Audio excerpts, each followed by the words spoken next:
안녕하세요. 많이 들어오셨네요.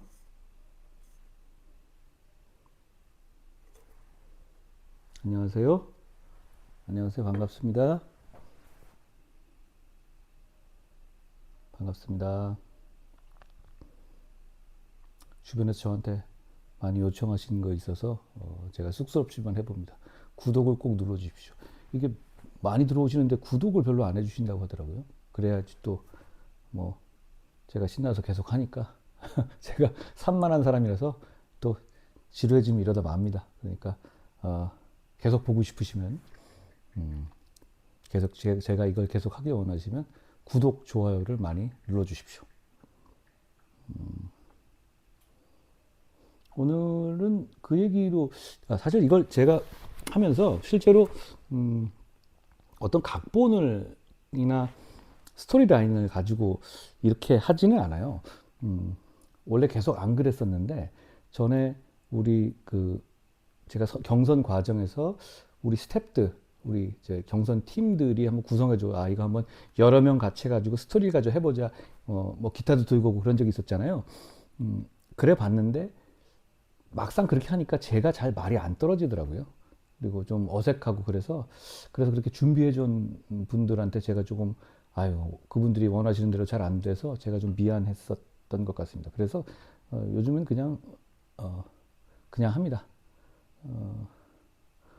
오늘은 안녕하세요. 안녕하세요. 반갑습니다. 반갑습니다. 하여튼 여러분께서 구독해 주시는 것도 뭐 제가 저번에 당원 가입 계속 말씀드렸던 것처럼 행동해 주시는 거거든요. 행동해 주시면 나머지는 제가 다 하겠습니다. 그리고 오늘도 의식의 흐름대로 너무 길지 않게 해볼게요. 오늘은 오늘 제가 페북에다 이렇게 올렸죠. 이재명 민주당이 지금 하고 있는 이 공직선거법 그리고 이 형사소송법, 공직선거법은 뭐냐면 이재명에게 지금 대법원이 유죄 취지로 판단한 그 죄의 근거가 되는 법을 아예 바꿔버리겠다는 거예요. 무슨 얘기냐면 아예 이제 대법원이 유죄 판결은 했지만 그걸 무력화하기 위해서 법으로 아예 죄를 안 되게 만들겠다는 거죠. 예를 들어서 살인죄 유죄 나는 사람한테 법을 바꿔서 사람을 죽여도 죄가 안 되는 것처럼 만들겠다라는 것과 같은 얘기입니다. 그러니까 공직선거 과정에서 허위 사실을 유포하는 어떤 특정한 행위에 이재명에 해당한 부분을 아예 빼버리겠다는 거예요. 말이 됩니까? 누가 보더라도 이건 법의 얘기까지 안 가더라도 말 같지도 않은 소리죠. 그렇게 하겠다는 거고, 그리고 선거법을 바꾸겠다는 건 뭐냐면 공직선거법을 바꿔서 지금 헌법 84조에 따르면은 소추만 중단되게 돼 있어요. 새로운 소추만. 그러니까 재판 자체는 중단되지 않거든요. 그러니까 재판도 중단하게 헌법을 그렇게 해석하겠다라는 법률을 만들겠다는 겁니다. 근데 이것도 왜 말이 안 되냐면 헌법이 법률 위에 있는 거예요. 그런데 헌법을 바꾸는 법률을 만들겠다? 말 같지도 않은 소리입니다. 그런데 그만큼 지금 이 대법원의 유죄 파기환송 5월 초에 나온 거는 그만큼 이재명 민주당에게는 치명적이에요. 그러니까 이런 거 말고는 바꿀 방법이 없습니다. 이런 거나 아니면 또 자기가 대통령이 돼서 계엄을 하거나 이런 방법밖에 없는 거죠. 그런데 너무 걱정하지 마세요. 그게 대한민국이 그렇게 만만한 나라가 아니에요. 어떤 우여곡절을 많이 겪겠지만 저 사람들은 어떻게든 간에 뭐든 해보려고 뭐 이재명이 대통령이 안 되면 좋고 되더라도 결국은 대한민국의 저력이라는 게 있어요. 저런 나라면 사실 파블로 에스코바르가 설치던 만약에 저게 통하는 나라라면 파블로 에스코바르가 설치던 80년대 콜롬비아보다도 못한 거예요. 그렇게 되지 않을 겁니다. 그리고 제가 앞장서서 그걸 분명히 막을 겁니다. 저는 사실 많은 분들이 5월 초에 대법원의 파기환송, 유죄 파기환송 될 거다 이러지 않고 대법원이 쫄아서 그냥 이거는 확정해 줄 거야. 이재명을 이걸 위해서 이렇게 생각할 때 저는 그렇게 보지 않았어요.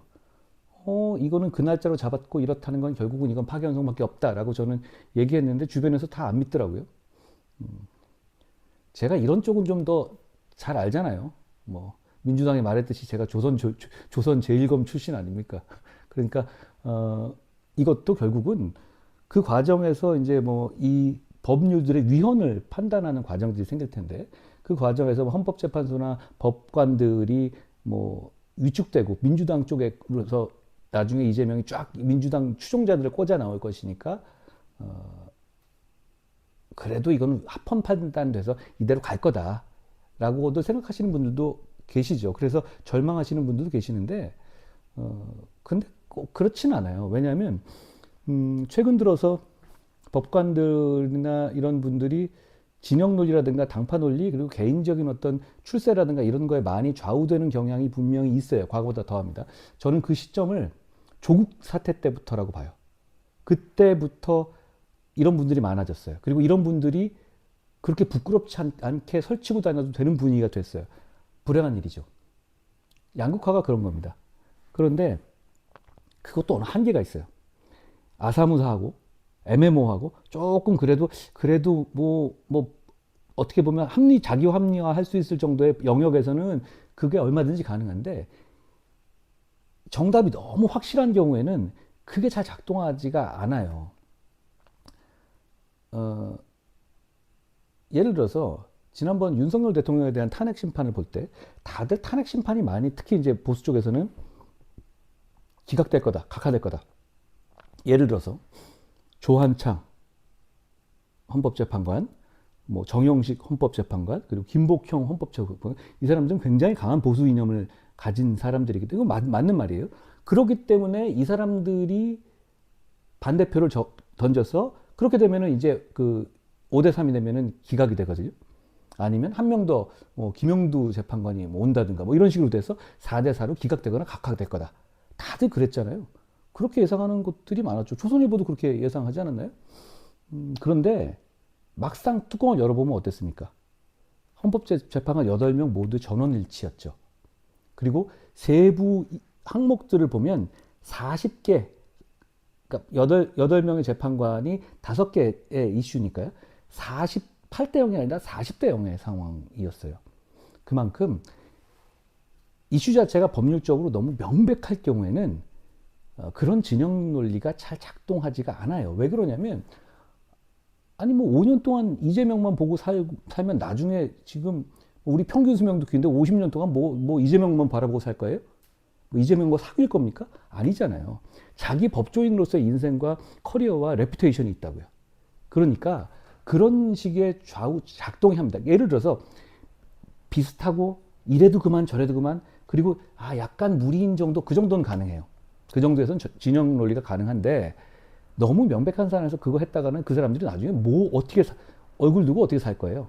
그런 분위기가 법조 내에는 있습니다. 그리고 저는 그런 분위기가 그래도 아직 남아있다고 생각해요. 그리고 그걸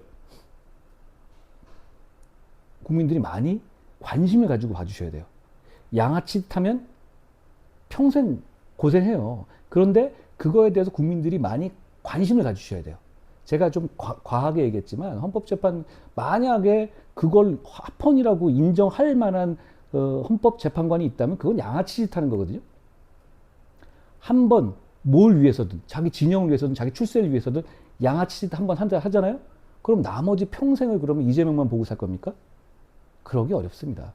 그리고 그러기 어렵게 하기 위해서 여러분이 관심을 가지고 감시해 주셔야 합니다. 제가 그 페북에다 이렇게 썼죠.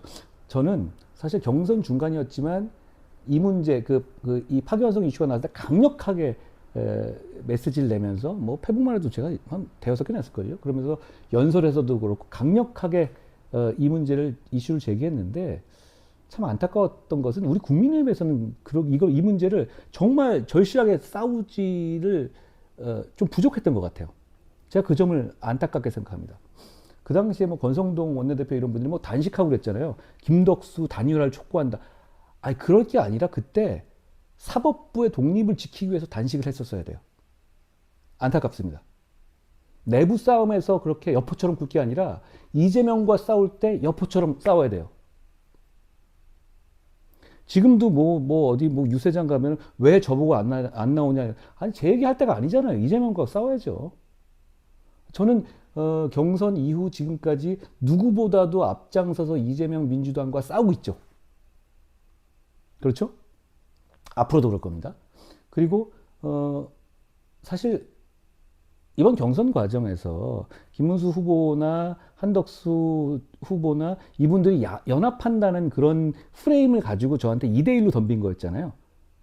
뭐 그런 이유로 제가 졌죠. 그렇지만 김문수 후보는 사실 약속 안 지켰죠. 그렇지만 그렇게 되면 결과적으로 보면 이 상황의 피해자는 저 아니에요? 그렇죠? 제가 될 수 있었지만 안 된 것인데 저는 그렇지만 승복했어요. 그리고 이 친윤들이 말도 안 되는 짓거리를 하면서 김문수 후보를 끌어내리고 한덕수 후보로 바꾸려고 하는 과정에 대해서 저는 그 과정에 제가 피해자였지만 제가 누구보다도 앞장서서 저와 뜻을 함께하는 모든 의원들과 함께 제일 앞장서서 김문수 후보의 후보 자격을 지켰습니다. 그랬죠?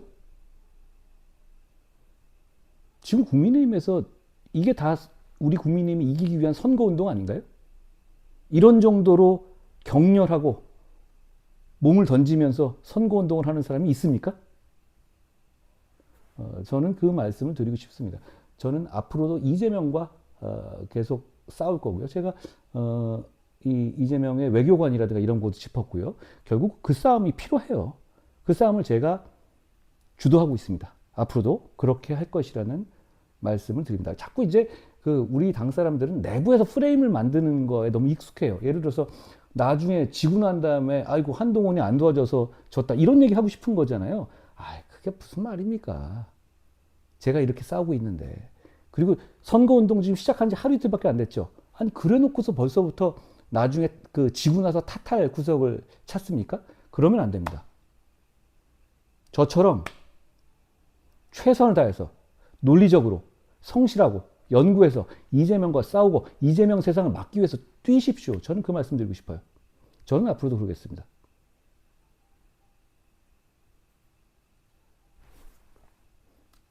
억울한 피해자는 대표님, 뭐 억울한 건 없어요. 정치하는 사람이 뭐 억울합니까? 정치는 국민들 억울함을 풀어주는 거죠. 정치인은 억울해하면 안 됩니다. 저는 억울하지 않습니다.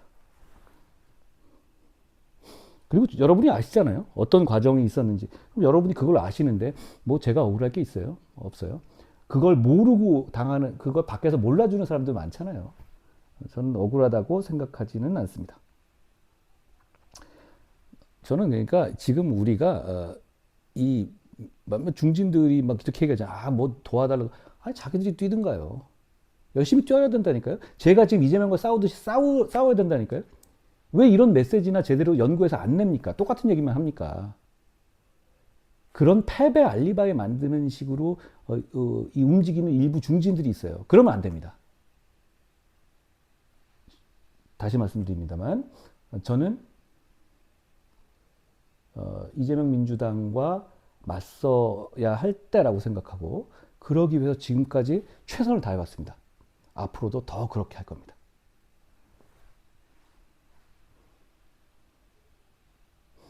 이게 아까 제가 말씀드린 이런 로직 같은 거 생각하는 게 하루 종일 이렇게 생각하고 있어야 머리에 떠오르잖아요. 저는 계속 종일 그 생각합니다. 저 사람들이 어떤 메시지를 던지거나 어떤 주장할 때 허점이 뭘까? 그리고 어떤 방식으로 접근해야 국민들께서 좀 더 설득력 있게 받아들이실까? 저는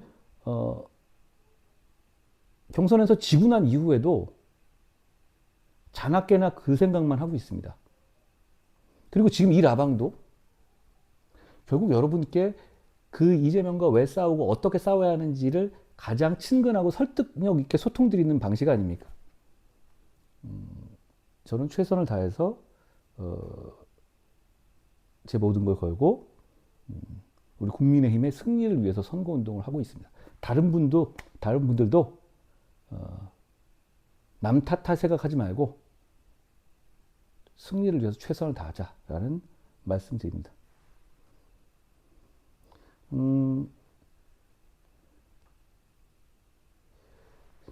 이게 제가 아까 콜롬비아 얘기했잖아요. 여러분 넷플릭스 드라마 중에서 나르코스 시리즈 좋아하시는 분들 있죠. 남자분들 많이 계실 거예요. 저는 그게 시즌 3가 있으면 다 재밌었어요. 특히 이제 시즌 1이 굉장히 히트 쳤죠. 근데 그때 그 시즌 1의 내용이 뭐냐면 1980년대에 콜롬비아라는 미국 그 남미 국가에 파블로 에스코바르라는 마약 왕이 있었어요. 그 포브스 몇 대 부자에 들어갈 정도로 아주 유명한 사람이었죠. 이 사람을 잡는 과정, 그러니까 미국의 그 이 DEA라고 마약 단속국 요원들하고 또 콜롬비아의 어떤 그 이 스쿼트 팀하고 그 같이 잡는 과정을 전체적으로 하는 건데 너무 재밌어요. 그리고 배우가 너무 연기를 잘하는 데다가 이 파블로 에스코바르라는 사람이 굉장한 악당이지만 매력이 있는 악당이에요. 그러니까 어떤 사람이었냐면 자기 동네에 축구팀도 갖고 있었고요. 그리고 돈을 그냥 뿌려요. 로빈후드처럼. 그리고 거기에 국회의원으로 나오기도 했고, 그리고 자기 집에다가 하마를 갖다 키웠어요. 그런데 이제 나중에 파블로 에스코바르가 이 파블로 에스코바르가 죽은 다음에 거기가 이제 좀 이렇게 폐허처럼 되면서 하마가 주변으로 퍼졌죠. 뭐 잠깐만요.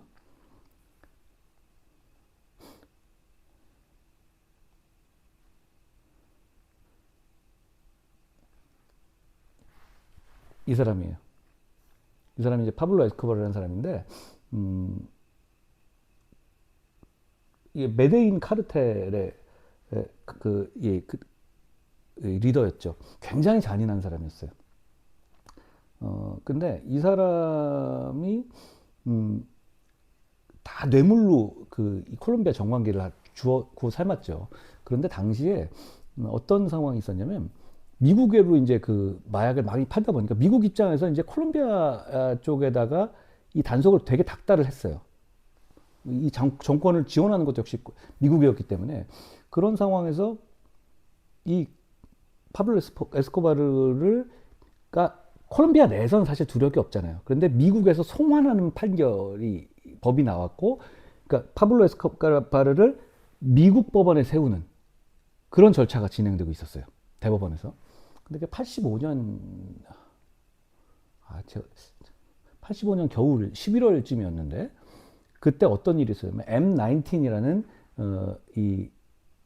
콜롬비아의 좌익 게릴라 단체가 있었는데 이쪽하고 파블로 에스코바르하고 서로 내통을 해서 같은 팀으로 한 팀 먹고 그 대법원을 탱크 동원해서 밀어버렸어요. 불 지르고. 그리고 그걸 이틀 동안 점거하면서 인질극을 벌였어요. 한 300여 명 잡으면서. 그 과정에서 대법관 10몇 명이 죽고 그리고 총 죽은 사람만 100명입니다. 그러니까 왜 그걸 밀어버렸냐? 다 기록이 있잖아요. 송환 관련해서. 파블로 에스코바르의 기록 자체를 다 태워버린 거예요. 그러니까 이 법 자체를 밀어버린 거죠. 그런 일이 있었어요. 그런데 지금 이재명 민주당이 하고 있는 게 이거랑 비슷해요. 뭐가 다릅니까? 약간 우아하게 할 뿐이지 결과적으로 보면 이재명이라는 사람이 유죄 취지의 대법원 판결을 받았음에도 불구하고 여기에 처벌을 면하기 위해서 그냥 힘으로 밀어붙이는 거잖아요. 탱크를 안 동원하고 좌익 게릴라를 안 썼다 뿐이지 실질적으로는 이게 크게 다를 바가 없어요. 저는 이게 2025년에 대한민국이 1985년에 콜롬비아보다 수준으로 떨어지는 것 같아서 이거 정말 분노합니다. 그리고 이 문제를 국민들께 더 많이 알아주셨으면 좋겠어요. 그러니까 제가 아까 말씀드렸죠. 이게 이렇게까지 노골적이고 분명한 위헌입니다. 왜냐하면 위헌인 이유는 이렇게 설명드릴게요. 법이라는 거는 법의 기본은 평등입니다. 법에 그물이 있고 법의 그물에 누가 걸리든 이재용이 걸리든 한동훈이 걸리든 그 지나가는 사람이 걸리든 똑같아야 되는 거예요. 법의 그물의 크기는 같아야 됩니다. 그런데 그게 기본이거든요. 그런데 그게 법의 평등권의 기본이고 우리 헌법의 기본이죠. 그런데 이 법들은 왜 만드는 거냐면 이재명이라는 한 사람을 특별 대우하기 위해서 만드는 거예요.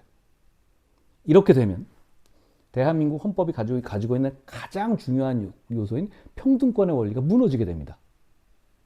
대한민국 모든 국민은 법 앞에 평등한데 이 법이 통과되면 어떻게 되냐면 대한민국에는 이재명이라는 사람과 이재명이 아닌 모든 사람, 이 두 부류의 계급이 나눠지게 돼요. 저는 이런 정도까지 민주당이 무리하는 이유는 알긴 하겠어요. 왜냐하면 이거 말고 방법이 없어요. 대법원이 유죄 취지 파기환송을 했거든요. 그러니까 이건 유죄가 확정돼요. 시간 문제일 뿐이에요. 정해진 미래예요. 정해진 미래를 막기 위해서 이 세계관 자체를 폭파시켜 버리겠다는 거예요. 말이 됩니까? 이래서는 안 됩니다. 이걸 제가 막겠다고 나서는 거고, 어떻게 하면 이 내용을 조금 더 설득력 있고 국민들께서 이해하기 쉬우시게 설명하기 할지를 제가 연구하는 거고요. 그리고 앞으로도 계속 잘 얘기하겠습니다. 그리고 이런 얘기 하죠. 민주당이 이러죠. 무슨 10만 페이지, 몇만 페이지, 2만 페이지, 3만 페이지를 며칠 만에 보냐. 며칠 만에 봐요. 무슨 뜻이냐면요. 재판이나 수사기록이라는 거는 수사기록 몇만 페이지라는 것은 무슨 이런 전공서적 몇만 페이지하고는 차원이 다른 얘기예요. 무슨 얘기냐. A4용지가 이렇게 쌓여 있잖아요. 그러면 이 중에 등기부도 있겠고, 무슨 뭐 증명서, 무슨 보증서 이런 것도 붙어 있겠죠. 이게 다 한쪽들이에요. 그걸 뭐하러 읽습니까? 그건 그냥 붙어 있는 거고. 그렇죠? 그리고 그런 것들이 누적되고 어떤 그 변호인 주장서가도 있지만 한 번 읽으면 되게 반복되거든요. 그러니까 이렇게 넘겨오면서 읽게 돼요. 그러니까 제가 과거에 아주 대형 재벌 사건 같은 거 할 때는 10만 페이지 많았어요. 그러니까 기록을 제가 검찰청에서 법원으로 보낼 때 트럭을 빌려서 갔다니까요. 한 차로 안 돼요. 트럭에 꽉 채워서 가도 한 트럭에도 안 되는 경우도 있어요. 그런데 그걸 제가 다 안 읽었겠어요? 또 다 읽었는데요? 그 읽는다는 게 전공서적 형광펜으로 읽는다 이 의미가 아니에요. 왜냐하면 거기 무슨 증빙자료라고 쭉 붙어 있고 그거 이렇게 넘기는 거잖아요. 그런 다음에 무슨 서면 같은 것도 했던 얘기 반복되는 거거든요. 많이. 그러면 그러니까 민주당이 무슨 몇만 쪽을 며칠 만에 읽느냐? 이건 진짜 사기치는 주장입니다.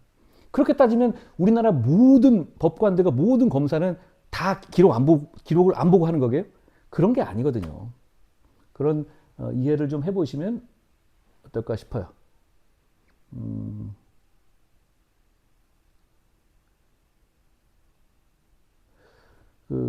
그리고 이렇게도 얘기했잖아요. 그 소크라테스가 한 제일 유명한 말 중에 두 가지가 있죠. 너 자신을 알아라. 근데 그 말은 뭐 했을 수도 있어요. 왜냐하면 근데 여러분 그거 아시죠? 소크라테스는 어떤 저작물이나 글을 남긴 게 없어요. 그게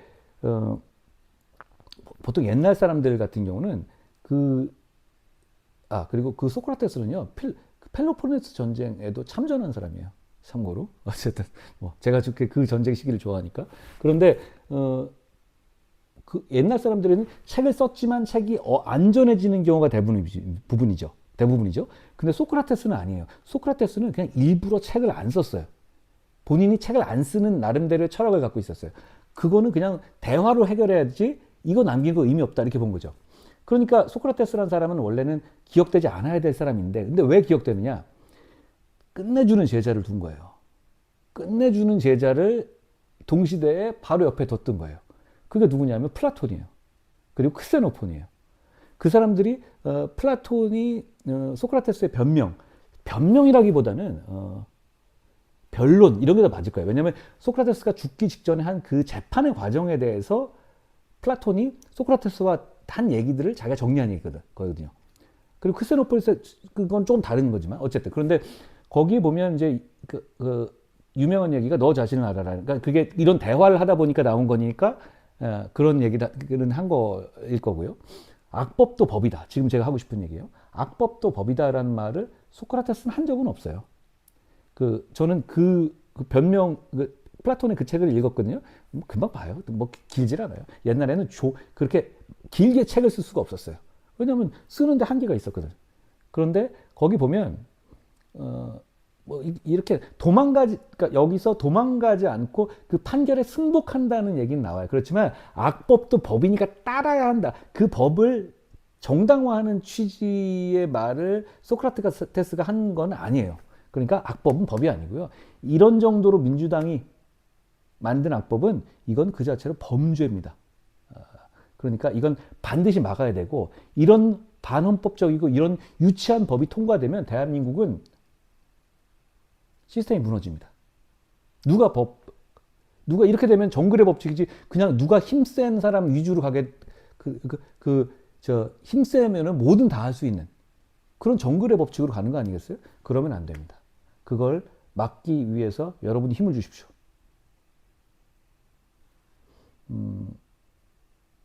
오늘은 짧게 하려고 그러는데 지금 벌써 25분이 지났네요. 그리고 제가 해시태그에다 약점 협박의 역사라고 썼잖아요. 그건 제가 갑자기 생각나서 했는데, 그 얘기를 뭘 하려고 했냐면, 이건 제가 이제 미리 이 얘기를 해볼까라고 생각했던 거예요. 그런데 여러분 그런 얘기를 많이 쓰시더라고요. 뭐 이 인터넷에 보면 캐비넷 때문에 겁나서 뭐 이 사람이 이러는 거다. 누가 캐비넷 열었다. 뭐 이런 거. 그런 얘기도 쓰시죠.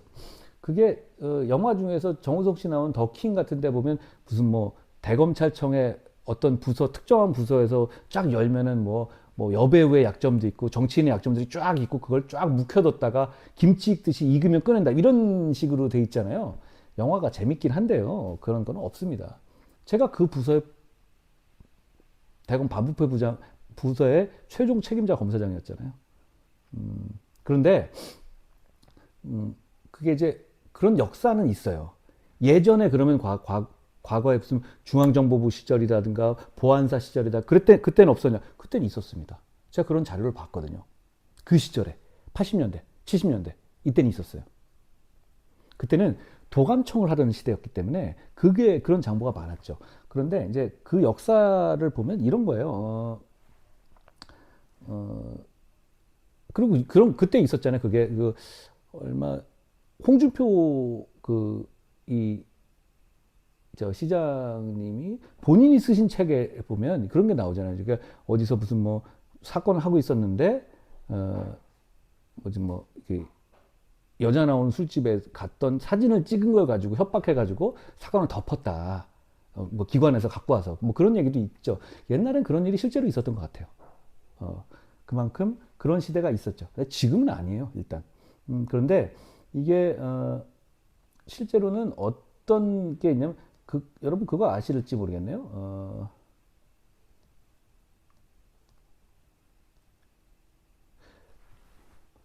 퍼블릭 에너미라는 영화 혹시 보셨어요? 퍼블릭 에너미. 거기에 어떠냐면 1930년대에 존 딜린저라는 아주 전설적인 갱이 있었는데, 그 갱을 FBI가 이제 잡는 영화죠. 그게 2000년대 초반인데 조니 뎁 나오는 영화예요. 재밌습니다. 재밌어요.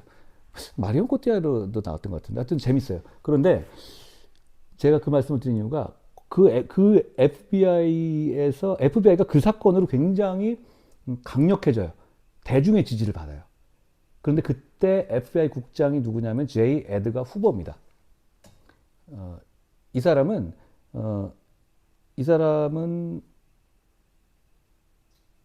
그 1920, 제가 근데 숫자에 좀 강해. 맞을지도 몰라요. 틀릴지도 모르니까 알아보십시오. 1924년부터 FBI 국장을 해요. FBI에 수장을 한다고요? 언제까지 하냐? 1972년까지 합니다. 48년 동안 FBI 국장을 한 거예요. 우리로 치면 48년 동안 국정원장을 한 거고 48년 동안 검찰총장, 경찰청장을 한 거예요. 미국이 그런 나라였습니다. 근데 그 과정에서 이 후보라는 사람은, 먼저 미국의 제도를 간단하게 설명드릴게요. FBI는 뭐냐? Federal Bureau of Investigation이거든요. 페더럴이 중요합니다. 미국은 주별로 나눠져 있잖아요. 그러니까 주 간에서 각자의 이 주리스딕션이, 그러니까 관할권이 명확해요. 그런데 연방 범죄에 한해서는 연방 범죄에 한해서는 이제 연방 수사기관이 개입할 수 있는 거예요. 그런데 원래 이것 자체도 싫어했어요. 미국 각주가. 그런데 이 저 갱의 시대 그리고 노조 단속 이런 문제 때문에 그리고 그 이 공산주의 대응 이런 것 때문에 FBI가 좀 커진 거예요. 그런데 별로 평판이 안 좋았어요. 그런데 그 당시에 K단 수사하고 그리고 이 딜린저 사건 같은 걸 수사하면서 이락 스타가 된 거예요. FBI가. 아, 영웅, 뭐 슈퍼맨 이렇게 된 거죠. 그렇게 되면서 이 권한이 엄청 강해져요. 그러면서 얘네가 가진 권한으로 뭘 하냐면 뒷조사를 합니다. 뒷조사를 하고 일종의 진짜 여러분들이 늘 자주 말씀하시는 캐비넷을 만들어가지고 들고 있게 되는 거죠. 어떤 뭐 유명 정치인, 유명 노조운동가 이런 사람들 뒷조사하고 도감청에서 차류를 딱 차고 있다가 뭐 하려고 그러면 이러시면 안 됩니다. 이렇게 나오는 거예요. 이렇게 한 거예요. 그런 방식으로 48년간의 FBI 국장 자리를 J. 에드거 후보가 유지한 겁니다. 그래도 좀 너무하잖아요. 48년은. 그 48년이라는 기간 동안에 진짜 많은 일이 있었거든요. 근데 내가 무슨 얘기 하다가 읽었더라? 잠깐만요. 제가 딜린저 그걸 보여드릴게요.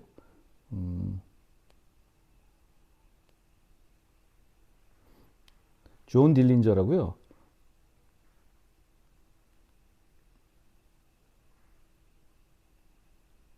멋있게 생겼다. 이 친구입니다. 이 사람이에요. 유명한 갱이죠. 스타일 있잖아요. 근데 이게 이 영화가 퍼블릭 에너미라는 영화거든요. 아니, 제목 아닌가 이게? 잠깐만요. 이거다. 요거예요. 요게 하여튼 뭐 이렇게 존 딜린저, 조니 뎁이네요. 근데 어쨌든 근데 그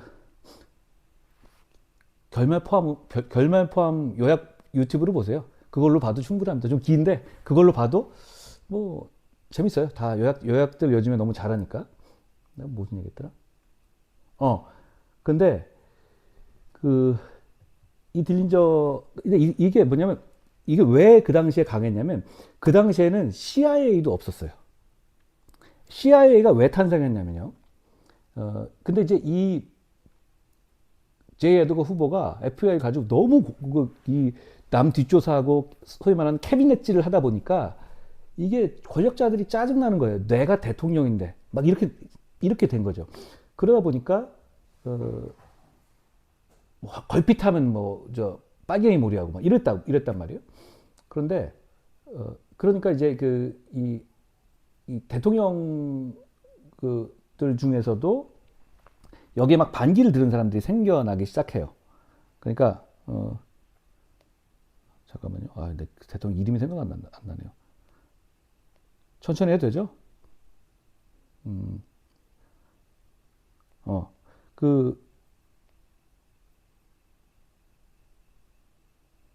찾아볼게요.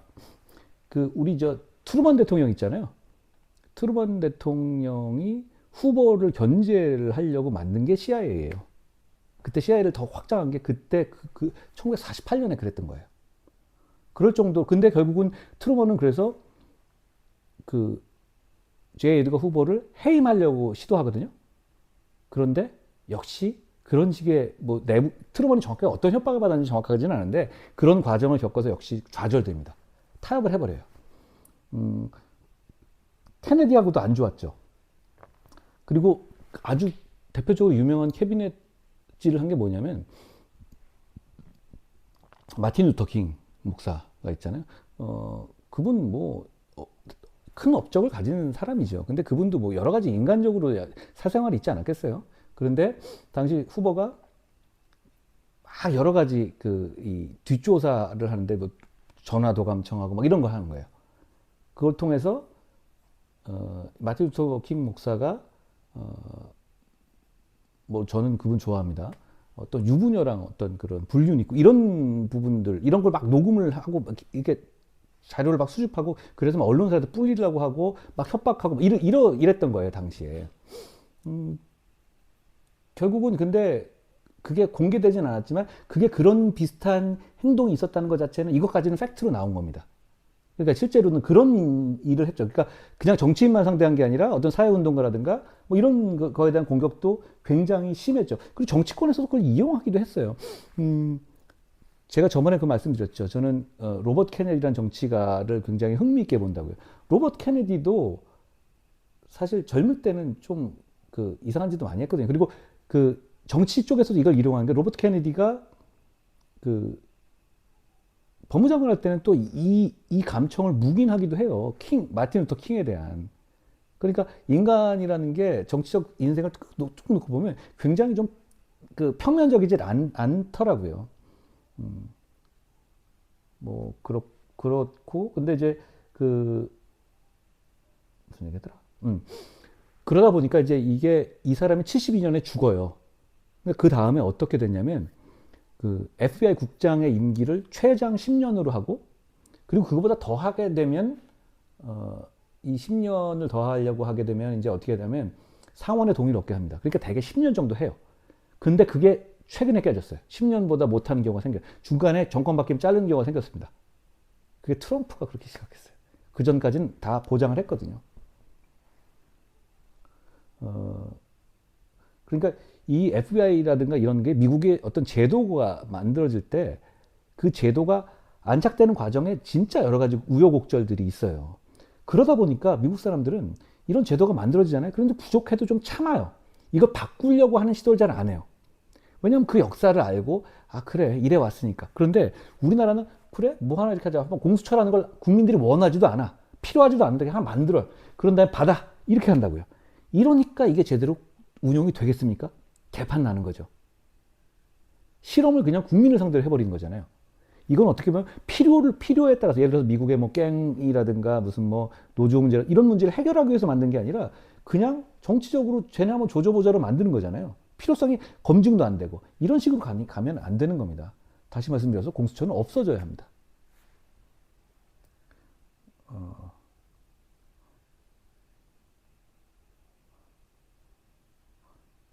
맞아요. 여기 딜린저가 여기 있네요.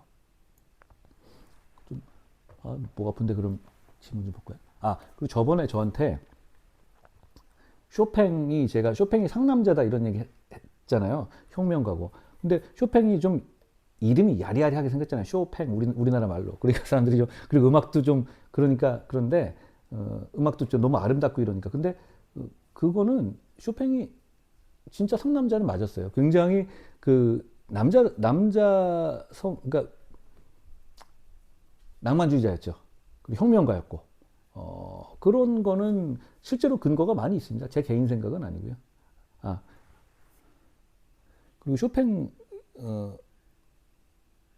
음악 하니까 생각나는데요. 피아니스트란 영화 보셨어요? 아주 옛날 피아니스트 영화 말고 피아노구나. 피아니스트란 영화. 그 2차 대전 당시에 피아니스트 관련한 그 영화가 잠깐만요. 피아니스트 찾아볼게요.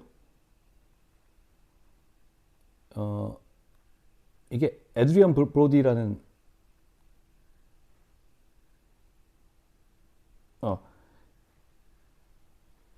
이거 마침 제가 좋아하는 장면인데요. 에드리안 브로디가 나왔던 피아니스트라는 영화가 있어요.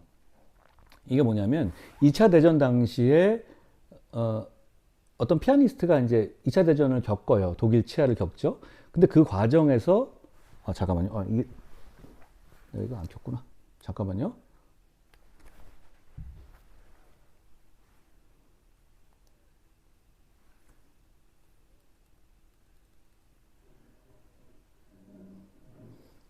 이 영화는 사실 이것만 보시면 됩니다.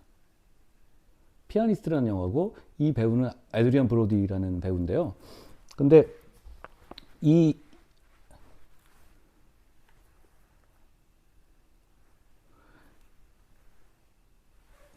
장면은 뭐냐면 이 사람이 이제 배고프잖아요. 배고픈 과정에서 막 훔치러 다니고 막 숨어 들어갔는데 독일 장교를 딱 마주친 거예요. 당시에 죽을 위기에 처했죠. 그러니까 배고파서 그랬는데 자기를 피아니스트라고 소개를 해요. 그러니까 그 독일 장교가 그래? 여기 그 당시에 이제 폐허에 피아노가 있었어요. 근데 그럼 거기서 피아노를 쳐봐라고 해요.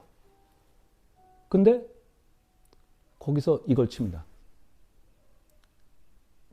제가 쇼팽 곡 중에서 굉장히 좋아하는 곡 중에 하나인데요.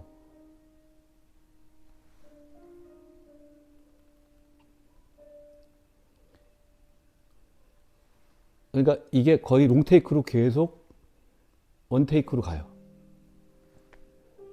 물론 에드리안 브로디가 직접 치는 건 아니고요. 어떤 피아니스트가 치는 건데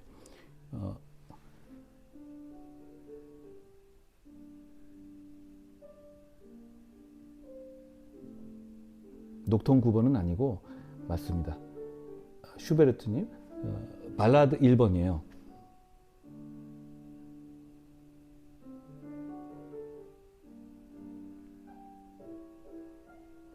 이거를 칩니다. 그런 다음에 이 독일 장교가 당연히 예상하듯이 감동받죠. 그런 다음에 이 사람한테 중간중간에 이 사람의 이 은신처에 이런 곳에 음식을 통조림 같은 걸 갖다 줘요. 먹고 살 수 있게. 그런데 이 영화가 그러니까 이 사람이 이제 그 2차 대전에 살아남거든요. 살아남은 이후에 이 독일 이 사람은 수용소에 갑니다. 그래서 서로 간에 이걸 찾아가는 그런 영화인데, 근데 전체적인 영화야 이런 2차 대전 영화는 비슷한데, 다만 이 장면이 저는 라는 생각을 했습니다. 한번 보셔도. 근데 이 쇼팽 발라드는 저는 1번도 좋아하는데요. 4번을 참 좋아해요. 4번을 잠깐만요.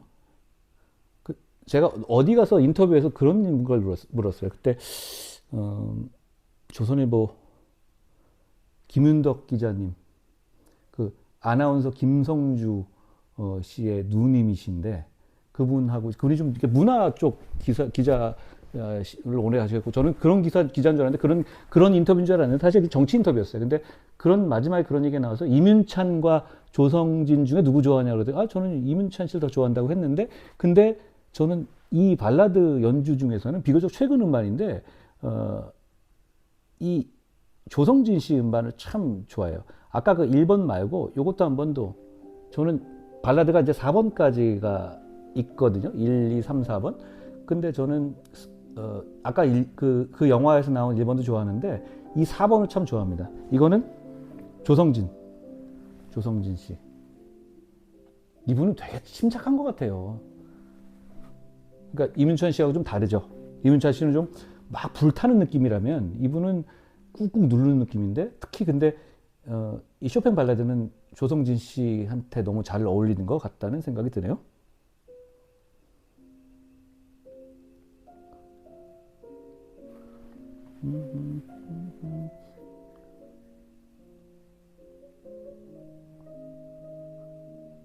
너무 좋지 않습니까?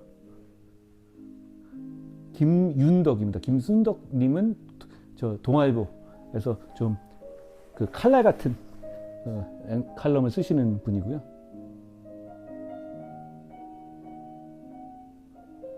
선거 얘기 아까 많이 했어요, 초반에. 너무 잘 치지 않습니까?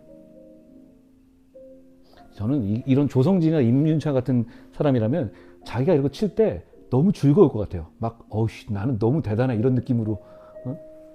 근데 제가 전에 그런 걸 본 적이 있어요. 그게 정명훈 선생이 했던 인터뷰인가 어딘가. 그러니까 왜 피아니스트들이 지휘로 가냐.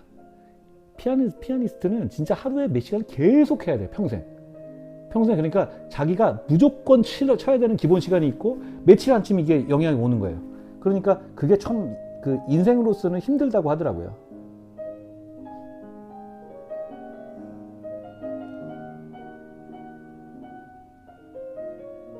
너무 좋지 않습니까?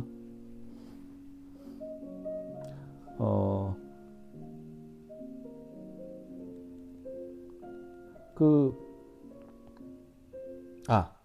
에드리언 브로디라는 배우가 어떤 배우인지 아시죠?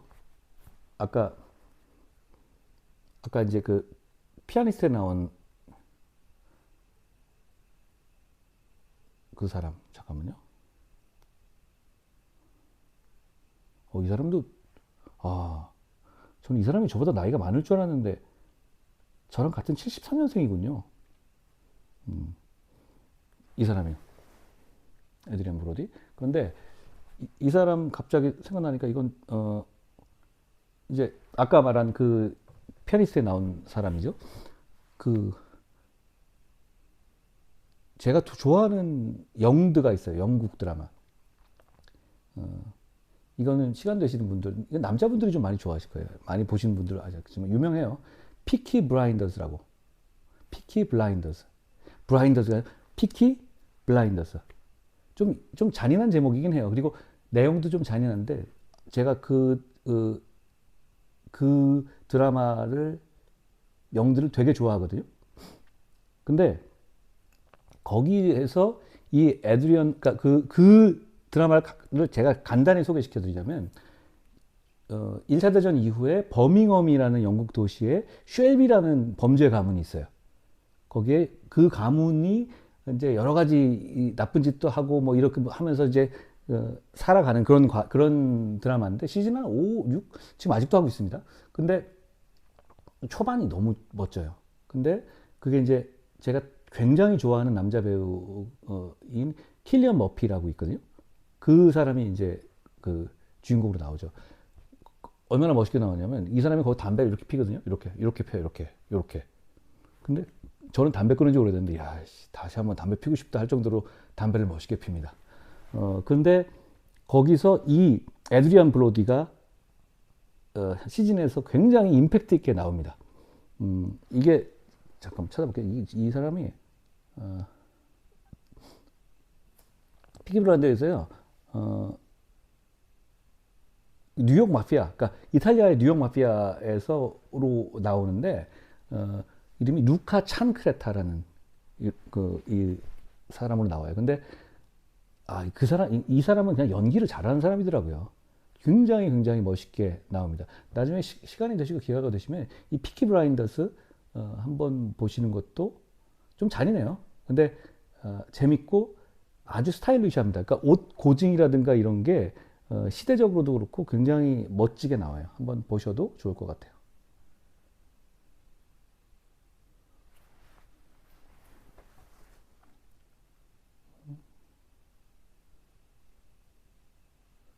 내각제는 제가 왜 안 한다고 했냐면요.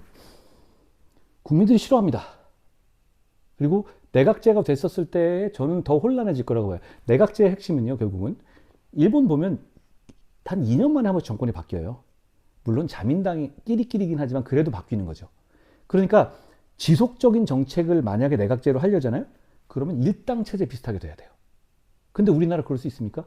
그 과정에서 정권에서 막 하게 되면 예를 들어서 진짜로 막 그 영국식으로 왔다 갔다 하는 식으로 된다면 우리나라 몇 년, 1, 2년 만에 계속 바뀔걸요? 그러면 장기적인 정책적인 그게 가능할까요? 물론 좋은 점도 있어요. 그런데 그 점까지 포함해서 저는 우리 국민들이 내각제를 싫어하시는 게 그런 내각제의 단점을 모르고 무지해서 싫어하는 게 아니라고 생각해요. 그리고 그거는 어차피 기호의 문제고 선호의 문제라면 우리는 대통령제를 국민들이 더 선호하신다고 생각합니다. 나중에 정말로 내각제가 정말 필요하다는 국민들의 인식이 높아진다. 전 그랬을 때 내각제를 무조건 아니라는 건 아니에요. 그렇지만 지금은 국민들이 싫어한다고 생각하고 국민들이 싫어함에도 불구하고 그걸 해야 될 만한 이유가 없다고 하는 게 제 소신입니다. 내각제는 저는 반대예요.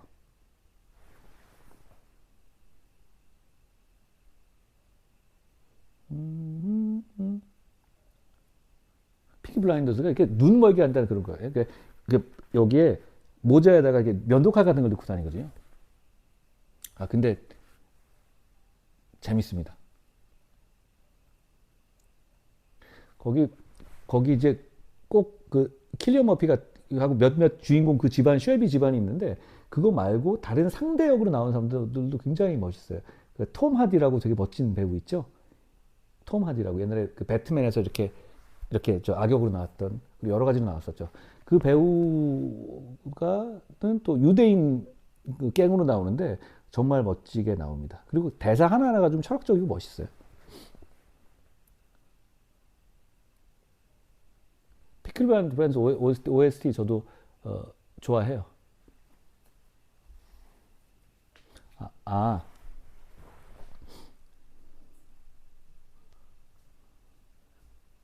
약점 협박의 역사를 조금 더 얘기할까요?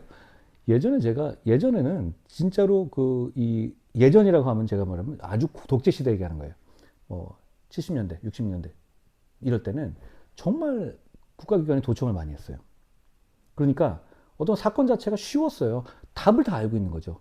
그러니까 어떤 일이 있었냐면 제가 음, 옛날 어떤 그 수기로 썼던 기록 같은 걸 본 적이 있는데, 아니 도대체 그 누구 약점을 파는 그런 거였거든요. 무슨 뭐 불륜 이런 건데 그 내용이라든가 이런 게 너무 구체적인 거예요.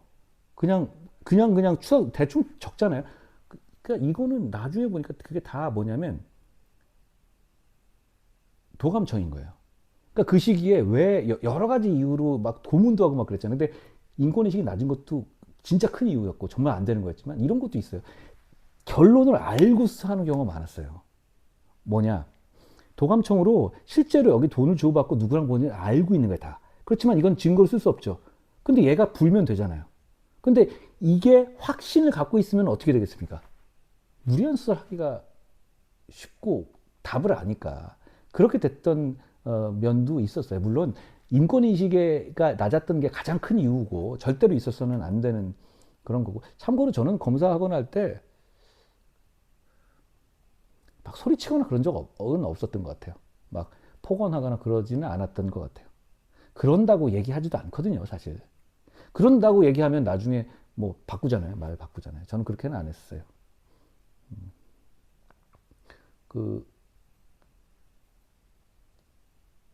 근데 이제 조금 돌아가서 그 영화 같은 데 보면 무슨 뭐 대검 그때 정우성 씨 나오는 그 더킹인가 거기 보면 대검 전략부라고. 아마 그거는 제가 대검 기획조정부에도 있었고 대검 반부패 강력부장도 했었으니까 뭘 말하든 간에 제가 거기에 그 부서의 수장을 다 해봤어요. 검사장으로서. 그리고 제가 그 검사 생활을 주로 옛날에 대검 중수부라고 특수부 그런 그 아주 핵심 거기를 제가 오래 있었거든요. 그런데 제 말을 믿으십시오. 그런 캐비넷은 존재하지 않습니다. 그렇게 뭐 쌓아두고 김치 익듯이 익어서 꺼내 그런 거는 옛날에 그러니까 늘 도감청을 해놓고 누구 약점을 갖고 있었던 과거 중앙정보부 시대라면 가능한 얘기예요. 그럴 수 있어요. 그리고 정권이 안 바뀌면 그럴 수 있어요. 중앙정보부는 그럴 수 있을 것 같아요. 그랬던 것 같고 실제로. 그런데 검찰의 대검 중수부나 반부패 강력부나 기획조정부 같은 데 그런 자료가 갖고 있다? 그거는 전혀 말이 안 되는 얘기예요. 없어요. 아무것도. 오히려 제가 그랬어요. 야, 우리의 기밀은 제가 반부패 부장에서 뭐 상황 파악해보고 이럴 때 우리 그 후배 검사들한테 얘기할 때, 야, 대검 반부패부의 기밀이 진짜 하나 있다. 우리가 진짜 아무 정보가 없는 게 기밀이다. 이랬다니까요. 실제로 없습니다. 정보경찰은 좀 달라요. 이철규 의원 같은 사람이 정보경찰 출신이죠. 정보경찰들은 그런 게 되죠. 왜냐하면 어떤 지역에서 계속 정보를 모아놓고 쌓아두고 이러니까. 그러니까 국회의원들이라든가 정치인들이 정보경찰을 두려워해요. 정보경찰은 좀 그런 면이 있죠. 그런데 왜 검찰이나 일반적인 그 시스템 같은 데 안 되냐면 인사이동이 많아요. 검사장이 되면 1년 만에 바뀌고 아니면 2년 만에 바뀌잖아요. 그냥 뭐 저 평검사나 부장. 아니 그러면 내가 만약에 그런 캐비넷을 갖고 있다고 쳐요. 그러면 그걸 다음한테 넘겨주는데 얘가 어느 정권에서 뭘 어떻게 할지 알고 그리고 이거 갖고 있는 것 자체가 불법적인 개인정보라든가 이런 것들 불법적인 거잖아요. 그럼 내가 이걸 갖고 있는 거를 다음 2년 만에 바뀌는 사람들한테 이걸 다 어떻게 넘겨줍니까? 그렇게 운영되지 않잖아요. 그리고 정권이 바뀌고 옛날에는 정권이 18년씩 갔잖아요. 그러면 그런 식의 축적이라든가 그런 게 가능해요. 뭐 그래봤자 어차피 한 주머니니까. 그런데 지금은 민주당 정권이었다가 보수 정권 갔다가 그 왔다 갔다 할 때마다 그러면 한 달까지 할 텐데 이런 식으로 관리하고 있지 않습니다.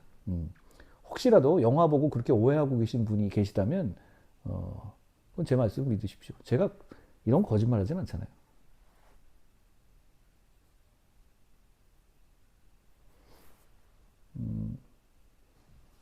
벌써 54분 했네요. 내가 무슨 얘기, 오늘, 그러면 제가 수사서를 푼다고 약간 어그로 끌라고 하나 붙여놨는데, 그건 나중에 할까요?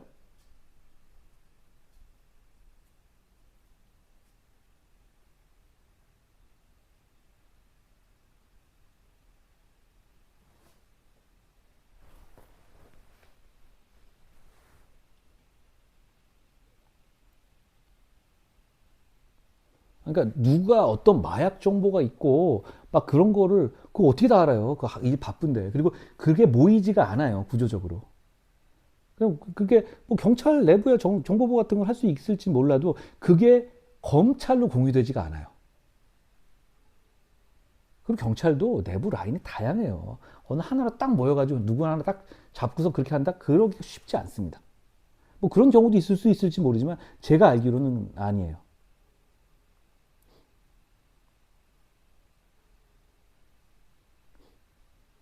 영화 내부자들은 현실력 어떤가요? 내부자들 재밌게 봤는데요. 내부자들 거기 뭐 거기 나오는 거 이렇게 나죠. 무슨 뭐 조승우 씨나 이런 사람들을 보고 너 광어냐, 뭐 잡어냐, 무슨 출신 성분에 따라 그런 건 없어요. 그렇게는 옛날에는 과거에 이제 그 이 권위주의 정권 시대는 TK 약진 그리고 YS 시대는 PK 약진 이런 게 있었어요. 그런데 지금은 안 그런 것 같아요. 그리고 그걸 보면서 무슨 이 출신 성분에 따라 얘는 출세하는데 한계가 있고 이런 건 없습니다. 제가 그리고 저는 특히 그랬던 게 저는 같이 일하는 검사들의 출신 학교를 아예 안 봤어요, 머릿속에. 그러니까 제가 예를 들어서 무슨 누가 어느 학교 이렇게 막 헷갈려요. 뭐 아주 친하게 지냈던 뭐 이런 그러니까 친하게 같이 근무했던 아주 동지 같은 사람들도 이 사람이 나중에 보니까 저는 건대 출신인 줄 알았는데 나중에 보니까 한양대 출신이고 이러더라고요. 그러니까 그걸 잘 머릿속에 안 넣고 있어요. 그러니까 일부러 안 넣는 겁니다. 그거 중요하지 않거든요. 아니 대학 때 공부 좀 고등학교 때 공부 좀 한 거 가지고 뭘 30년이 지나도 울고 먹습니까? 그 동안의 평가로 가는 거예요. 그거는 진짜 옛날 얘기잖아요. 그러면 그 동안에 자기가 진가를 보이고 그동안 했던 경험이 있잖아. 그걸 봐야죠.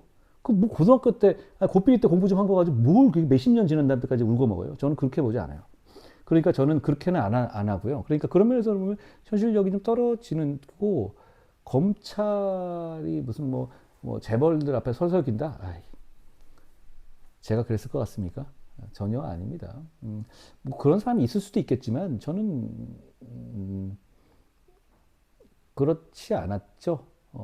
그렇지 않았고 그러지 않아야 한다라고 아주 강하게 생각하고 오히려 더 엄격해야 한다고 생각했어요. 그러니까 제가 한 수사들을 보면 그게 뭐 봐준 티가 나는 게 있습니까? 오히려 가혹했으면 가혹했지.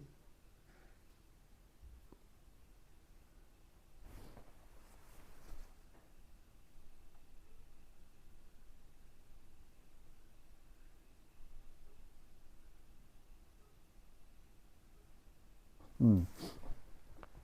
원래 오늘 그러니까 제가 수사서를 한두 개를 얘기하려고 했는데 뭐 지나갔네요. 음, 근데 저는 그렇게 생각해요. 저는 정치인으로서의 저는 예측 가능한 민주주의자입니다. 12월 3일에도 같은 상황이 다시 돌아와도 저는 우리 아버지가 계엄해도 계엄을 막을 겁니다. 그걸로 인해서 제가 인생 쪽나도 막을 겁니다. 뭐 신변의 위험이 있고 목숨의 위협이 있어도 막을 겁니다. 5월 12일 같이 어떤 저에 반대되는 저랑 싸웠던 김문수 후보가 부당하게 끌려 내려오는 상황이 생긴다면 민주주의 절차에 안 맞게 저는 그러면 그 상황에서는 김문수 후보를 위해서 김문수를 위한 게 아니죠. 민주주의를 위해서 역시 모든 걸 걸고 싸울 겁니다. 아니, 매번 모든 걸 걸지는 않지만 그런 중대한 민주주의와 공화주의의 본질에 관한 사안에서는 그런다는 말씀이에요. 예측 가능한 사람인 것 같아요. 저는 그런 면에서. 그러니까 제가 우리 국민을 위해서 어떤 정치적 리더는 그런 그 중요한 상황을 맞이할 때 결정하는 사람이잖아요. 판단하는 사람이고. 제가 어떤 판단을 할지는 여러분이 예상하는 그대로예요. 저는 그리고 그걸 보여드리고 그걸 유지하는 게 어렵지만 대단히 정치적으로 중요하다는 생각이고 그게 제가 생각하는 중요한 정치적인 가치라는 말씀도 드리고 싶어요.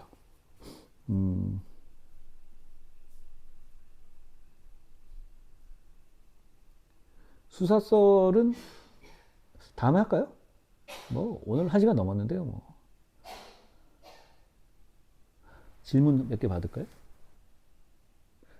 계엄은 저는 계엄에 나간 군인들을 본의 아니게 특히 이제 뭐 사병들이나 하사관들이라든가 초급 장교들은 정말 본의 아니게 사지로 몰린 거라고 생각해요.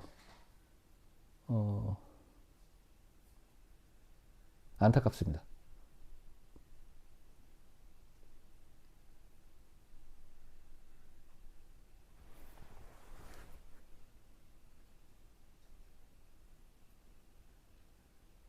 배현진 의원님 반갑습니다. 배현진 의원 들어와 계세요? 지금 여기? 물어볼까요? 잠깐만요.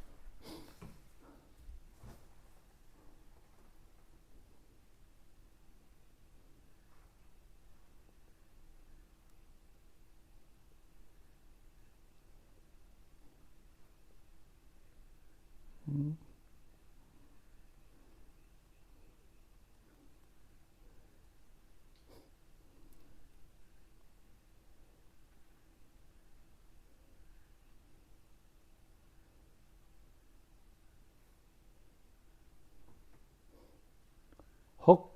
맞으시다는데? 오,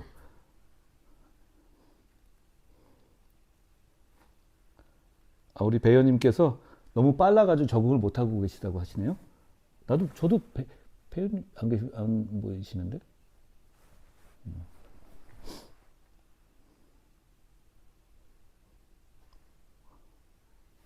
박정원 의원님도 계시네?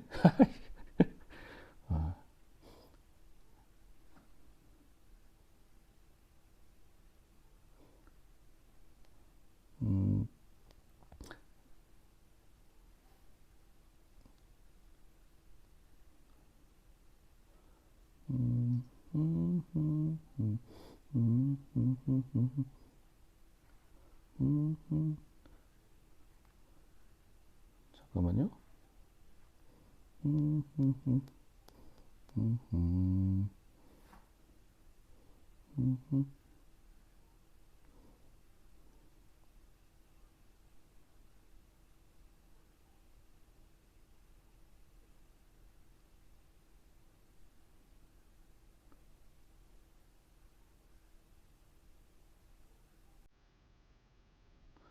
감시 얘기 나왔었잖아요. 감시.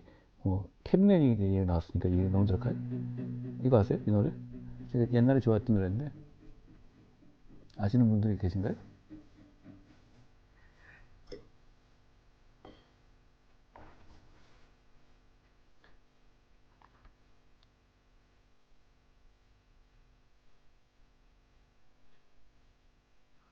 아니 박 의원님 어디인지 모르겠는데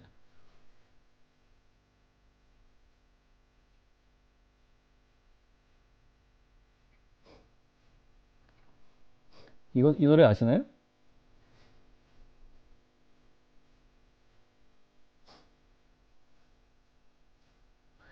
다들 배현진 이쁘다만 배현진 의원 이뻐야만 쫙 붙는데 배현진 박정훈 얘기밖에 없는데 야 그만해야 되겠다 이제.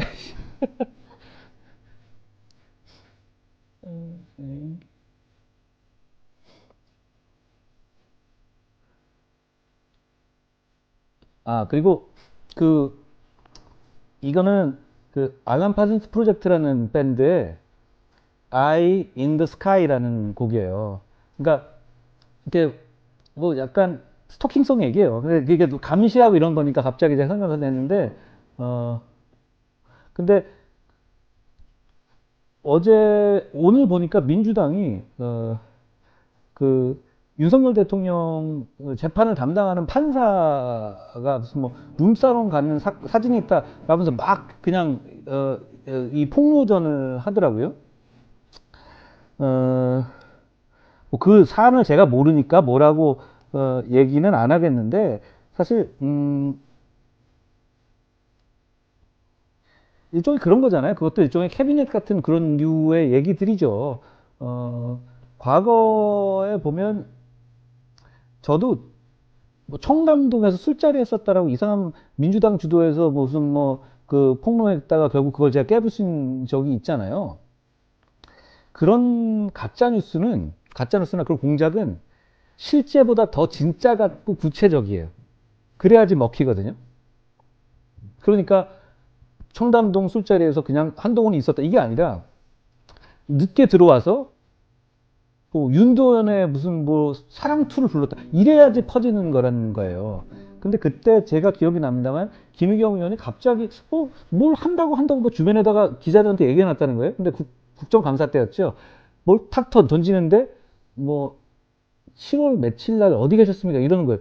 뭔 개소리야 이랬는데 느낌이 딱 왔잖아요. 뭔 소리야 했는데 뭐 그런 식의 얘기를 한번 하더라고요. 근데 그게 여러분 생각해 보세요. 만약에 제가 가끔 술자리도 하고 술도 먹고 그런 뭐 유흥 같은 걸 좀 좋아한다 치면 그때 그 자리가 안 있더라도 그런 질문을 받으면 어떻게 되냐면 아이씨 내가 7월 뭐 며칠 날 어디 있었지?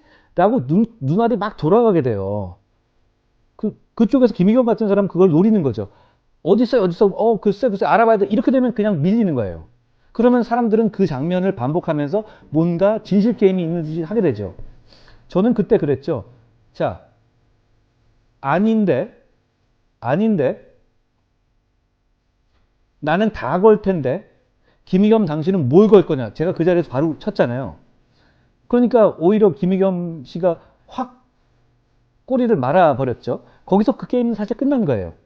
근데 그거는 사실 제가 그 아예 저는 제 인생에서 그런 일이 없어요. 그러니까 저는 자신 있게 그냥 코스프레 너 한번 그래 한번 해보자 확 던질 수 있는 거죠. 근데 만약에 좀 약주 좀 좋아하시고 이런 분들은 내가 누구랑 밥 먹었을 때 얘기하는 이렇게 생각하게 된다고요. 그러니까 이런 행동이 제일 나쁜 거죠. 제가 그 판사가 어쨌든 이거는 제가 모르겠으니까 뭐라고 말하는 게 아닌데 이런 행태가 만연해 있어요. 사실 그게 그 다음에도 네가 어디 있었는지 대라 내지는 뭐 아닌 걸 증명하라 이렇게 나오잖아요. 그러면서 결국은 나중에는 그게 그렇게 드러났죠. 그 첼리스트라는 사람이 자기 남자친구한테 자기가 어떤 다른 남자랑 있었던 것을 속이기 위해서 지연해서 그때 저와 뭐 저를 같이 봤다 이런 식으로 한 얘기를 이 남자친구가 몰래 녹음을 하고 이거를 더 탐사나 이런 쪽에 넘기고 그걸 김의겸 쪽에 넘기고 그걸 민주당이 이재명 뭐 장경태 이런 사람 다 있는데 틀어가지고 뭐 이 전국에 퍼뜨리고 국감에서 김의겸이 저한테 작전 짜고 질문하고 이런 게임까지 온 거예요. 이거 가지고 실제 당연히 팩트가 없죠. 다 드러났다시피. 왜냐하면 그 첼리스트란 분이 그 시기에 다른 남성하고 있었다는 것이 어떤 CCTV 통해서 다 드러난 거잖아요. 그거 끝난 얘기잖아요. 그런데도 불구하고 아직도 이렇게 가짜뉴스를 때려놓으면 그래도 저쪽 민주당 중에서는 한 뭐 20, 30%는 제가 청담동 이 술집에서 윤도현의 사랑투를 불렀다고 믿는 사람들도 많을 거예요. 근데 저는 제가 윤도현의 사랑투를 부를 것 같지는 않지 않습니까? 어쨌든 근데 이런 식의 행태가 정말 후진 거죠. 그러고 나서 제가 뭐 김의겸도 등등 해가지고 소송까지 계속 가고 있죠. 저는 이거 끝까지 가야 될 문제라고 봐요. 저를 위해서가 아니라 왜냐하면 이런 걸 대충 넘어가 주니까. 혹시라도 다른 걸 찌르지 않을까? 아, 다른 거 다 찔러보라 하세요. 전 괜찮습니다. 이런 양아치짓 하는 정치가 민주당 정치예요. 그러니까 우리가 이겨야 되고요. 제가 거기 앞장서는 거예요. 그러니까 괜히 내부에서 방구석 안에서 여포짓 하지 말고 민주당과 싸우자고 제가 말씀드리고 싶어요.